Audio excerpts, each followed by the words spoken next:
আসসালামু আলাইকুম সবাইকে।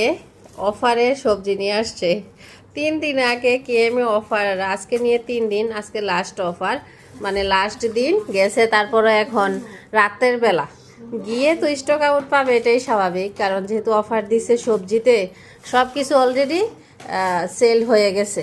তো যাক আলহামদুলিল্লাহ, এখানে বাঁধাকপি পাইছে, নিয়ে আসছে। তারপর ধনিয়া পাতা, এই যে দেখেন ধনিয়া পাতাগুলো এরকম মোটা করে দিছে, চিন্তা করা যায়। তারপরে এখানে হচ্ছে শশা, শশা পাইছে, শশাগুলো মোটামুটি ফ্রেশ। তারপরে এখানে কাঁচামরিচটা বেশি পাইছে, এই যে মোটামুটি ফ্রেশই, এই যে কাঁচামরিচ। তারপরে পাইছে পেঁয়াজ, পেঁয়াজ অলরেডি বাসায় আছে 10 কেজির মতো, অনেক দিন যাবে। তারপরে অফারে ছিল 175 পয়সা করে, তো পেঁয়াজ নিয়ে আসছে। জানি না কতটুকু আনছে কি, তো এগুলোই পাইছে। কিন্তু এখানে আরও ছিল গাজর, ভেন্ডি, আরও বিভিন্ন কিছু সবজি অফার ছিল, লাস্টে যাওয়াতে আর পাই নাই। তো আপনাদের ভাইয়া সবসময়ই বরাবরেরই তার অভ্যাস, ঠিক টাইমে সে কোনো সময় যায় না।